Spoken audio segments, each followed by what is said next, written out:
feeling I know the answer to this, but I'm still curious if I'm the only one that keeps getting all of these notifications sent to their inbox, or all of these messages and articles forwarded to them on social media, all having to do with coronavirus, and all of them saying the exact same thing: things will never be the same again. Am I alone in that? I doubt it. Here's just a few of the things that I've gotten recently. We're about to live in a dictatorship because President Trump is going to postpone the November elections and bring about a military authoritarianism. And notice that all of these things are from supposedly reputable sources, so they carry with it the air of credibility. We're also going to become totally cashless as a society. I don't know if you knew that, because no one's going to want to grab the dollar that you were just holding in your hand, and so we're going to become cashless. No more dollar bills, no more coins, everything on cards. And let me just say, if that's going to happen, so be it, but it better not occur before I get my Harriet Tubman $20 bill. I've been waiting for Andrew Jackson to get ripped off of that thing and replaced with Harriet Tubman, and I want to see it before we go cashless. Just look at that. She's awesome. Like a real-life superhero. Anyway, we're going to change the way we make laws. Congress is going to become a virtual meeting. Lawmakers are going to stay in their home districts, and they're going to convene and work online together instead of meeting. And speaking of government, people are going to want more government in their lives. Most people are going to turn to government to help them through difficulties. And the way we deal with people, handshakes are no longer going to happen. Instead, foot bumps or leg wraps will become the norm. You have got to be kidding me. And young people, you're going to forget about college. Many institutions of higher learning are either going to have to go all virtual or they're going to collapse. And forget your dream wedding, because wedding culture is about to change as well. Think 50 attendees rather than hundreds. There'll be no receiving line, no hugs, no dollar dances with the happy couple. Jenny and I made out like bandits at our dollar dance. Well, I didn't really accrue that much money myself, but she took in quite a bit. Not sure why that happened, but I reaped the benefits, so it doesn't really matter. And sports. I've been informed that sporting events are going to again be played, but this time in front of drastically reduced crowds or potentially no live crowds at stadiums ever again. And for me as a teacher, students and teachers are going to be required to wear gloves and masks when they return to school. I've already got mine picked out. And even you in the general population, you're going to be required to wear face masks. Like that right there is a serious ad that is now on the internet. But what about church? Since that's what we're doing this morning, how is all of this going to impact long-term the church? Well, plenty of people have answers to that as well. Just look up the articles. Fewer people are going to want to handle the offering plates or buckets. Smaller worship services are going to become the new normal. Churches are going to attempt to cap their services at 200 or 300 people. There'll be no more standing and greeting time at church. Church huggers will no longer be tolerated. Even handshakes are going to be minimized. Maybe we can do that leg wrap thing. I'm going to take so many of you down if I get that chance. Watch your back, John Dean. The death rate of churches is going to worsen. Many churches aren't going to survive the consequences of coronavirus. And thus church adoption will increase significantly. That is, where a financially healthier church brings the people and the assets of a struggling church into their church family. And churches are going to adopt more virtual practices. All right, so all of those things are out there, and you're reading them just like I'm reading them if you're paying any attention to the news and what's coming into your inbox. But I want to tell you the truth about those predictions. None of them may come true. Some of them may come true. All of them may come true. Well, with the exception of the leg or foot smack thing. That's honestly the dumbest, most awkward thing that I've ever heard of. And whoever wrote that article was obviously really struggling to meet a deadline. But anyway, that's the point. Nobody knows what's going to end up happening. And here's the crazy thing. Maybe you've never thought about this, but nobody had any idea what was going to end up happening in the future, say, last summer. Nobody saw any of this coming. The cards can reveal things that you will never see by yourself. The reality is we're just more aware right now of how insecure the future is, given our insecurities in this moment. But honestly, the future was never predictable. We just thought it was. And that, again, is one of the greatest blessings of being a believer. Don't lose sight of that. It's a cliched phrase for sure. I know that it is. But it's cliched for a reason. It's unbelievably true. We don't know what tomorrow holds, but we do know who holds tomorrow. And so, based on that, here is a prediction that you can take to the bank if you're a believer, because it is as rock solid as God's Word. God has His own agenda of which we can only know a part. Whatever He's doing, it's to will and to work for His good pleasure. If God can work good from the cross of Jesus Christ, He can work good from all of this. Only God can make known to us the path of life. Only His Word is a trustworthy light unto that path. Only in His presence do we find fullness and joy. Nothing, not even a virus, can rob us of the promise of union with Christ. And whatever our God ordains, He is working all things together for good for those of us who know Him. Do not forget that. We are in strange times for sure, and that's why I want to do like a little mini series here on this current storm. Not because you haven't heard enough about the pandemic, because you have. We all have. God, can you make it stop?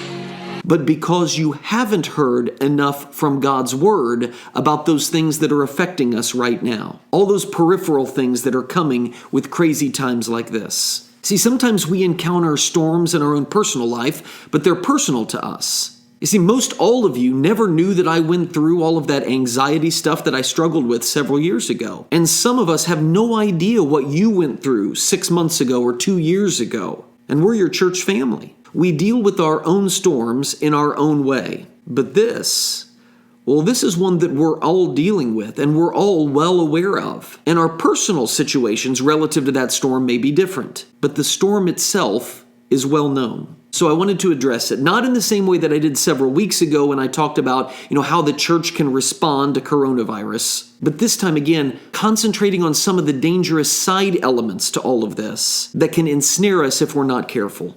I want you to go back to those predictions that we were talking about just a little bit ago. You know what that provokes in me when I read those things or I hear those things from people about how we'll never be in sports stadiums again together? I just want things to go back to the way they were before. I catch myself saying that.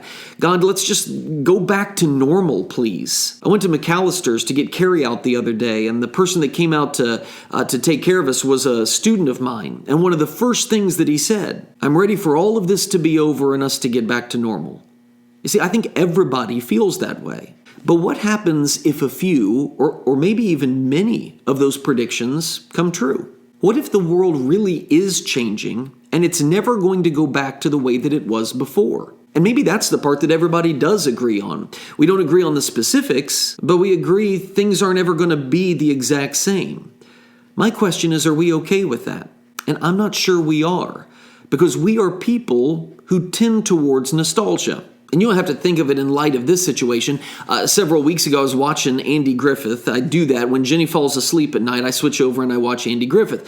And I was watching the episode where the barn of this guy burned to the ground, and he blamed it on the kids and Opie. And so Andy was going to pay for the barn. And then Barney is there as Andy's getting ready to write the check. And Barney ends up getting sauced on the guy's moonshine that he was making in the shed. And 200-300? What is it, Barney? Hi. Let me tell you something. You're trying to what? I'm trying to tell you something that's very important. Wait a minute. Maybe you won't have to tell me.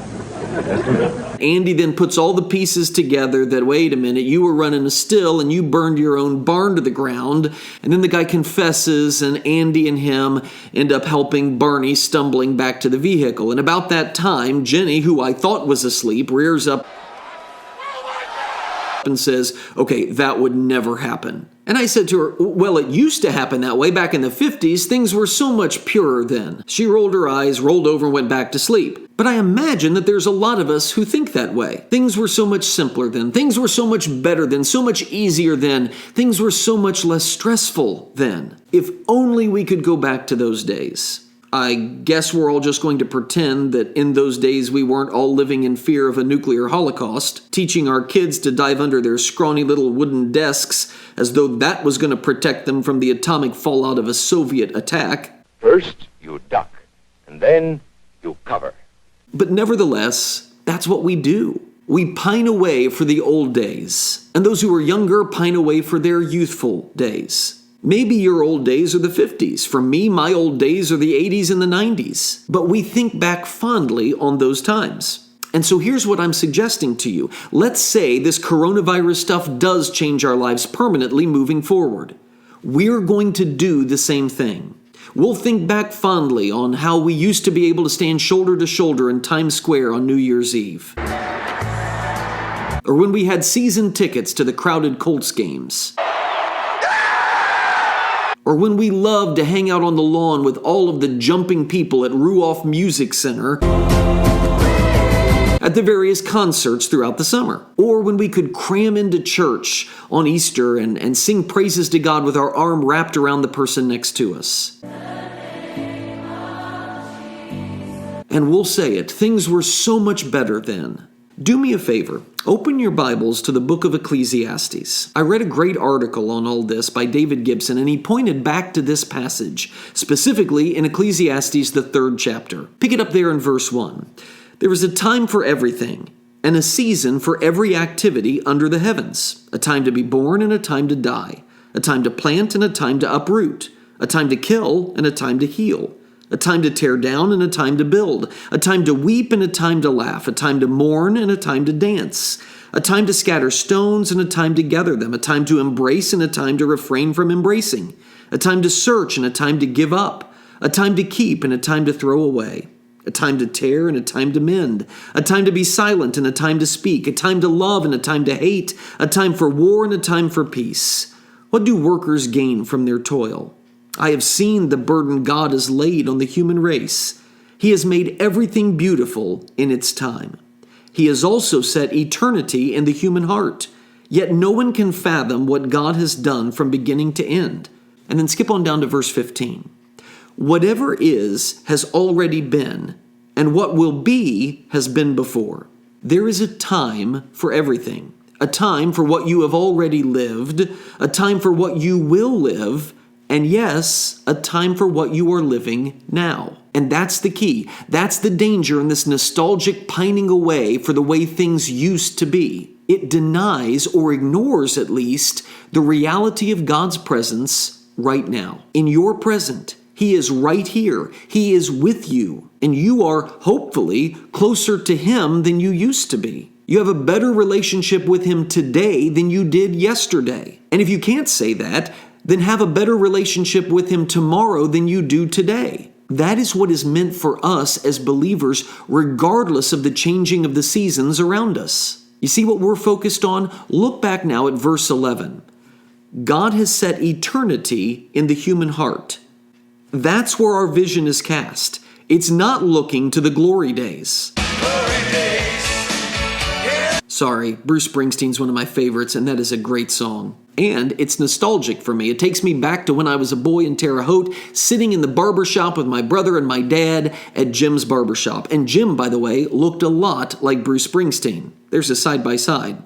Maybe my barber was Bruce Springsteen. Anyway, we are to be focused with an eye on heaven, not on our best days from our youth, or the best days before the pandemic. And why? Well, flip a few pages to Ecclesiastes 7 and look at verse 10.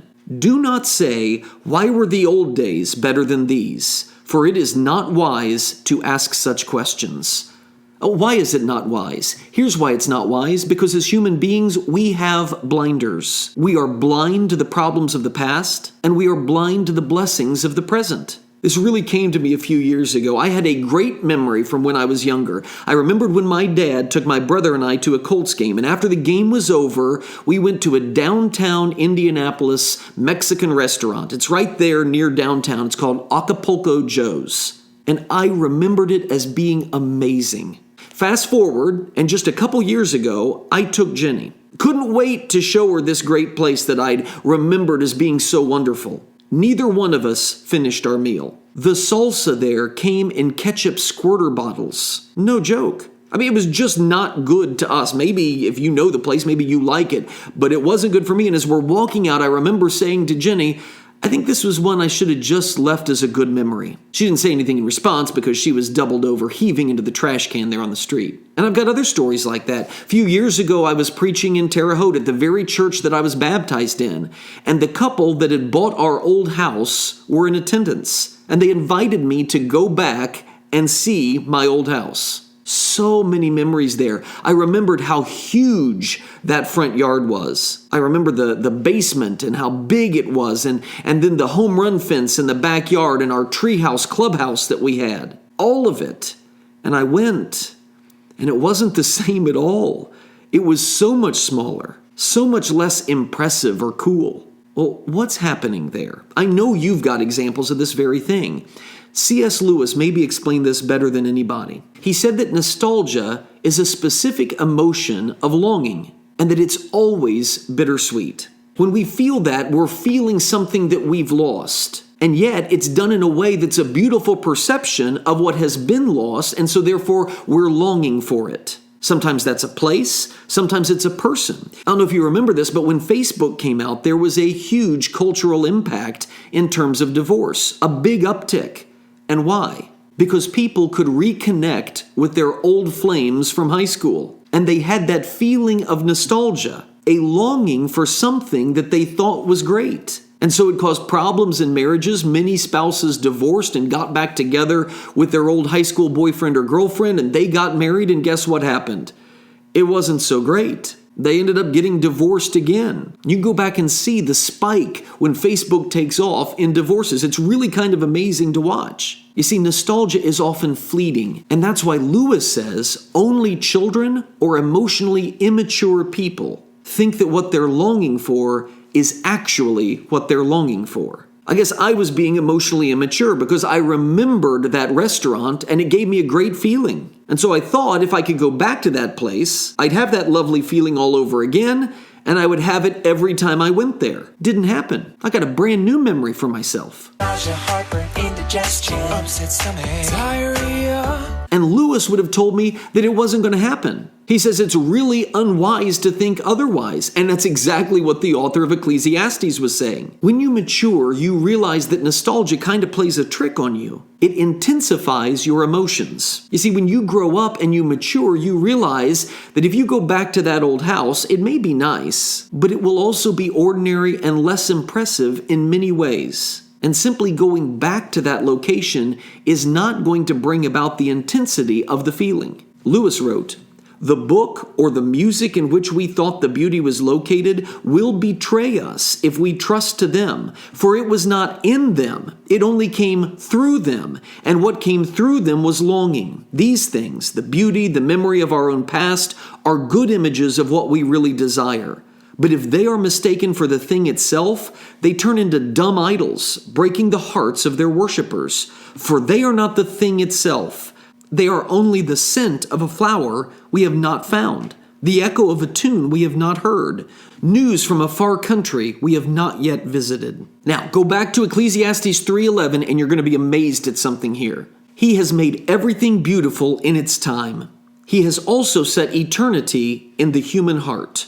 Eternity is set in our hearts. We have a longing in us for another time and another place. When you experience nostalgia, that is your heart longing for a person more beautiful than any person you've ever met, or a place more amazing than you have ever been to. We think we're longing for the past, but the past is never as good as what our minds are telling us that it is. And Lewis says that God is giving you in that moment one of the most profound glimpses into the intensity of perfection and beauty that you are yet to see. That longing I feel, that sense of love and warmth and home, happiness, contentment, and joy, that purer and better time that we imagine, what is in fact pulling on your heartstrings isn't the past, it's the future. It's your sense of belonging and home that has just cracked the surface of your life for just a moment, and then it's gone. It's a sign of things to come, when all of these longings will be fulfilled beyond your wildest imagination. Dad and I will dine on Acapulco Joe's heaven style, squirter bottles and all, and Jen can come too.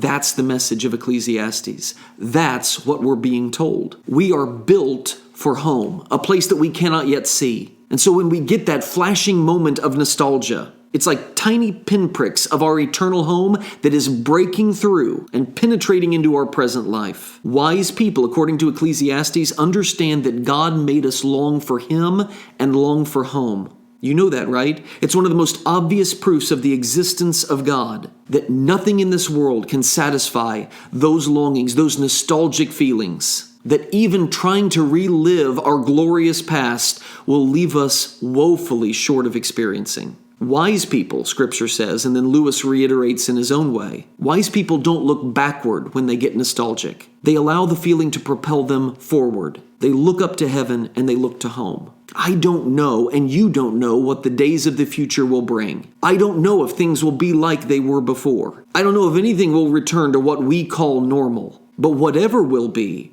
Christians can and must know this. God is in it.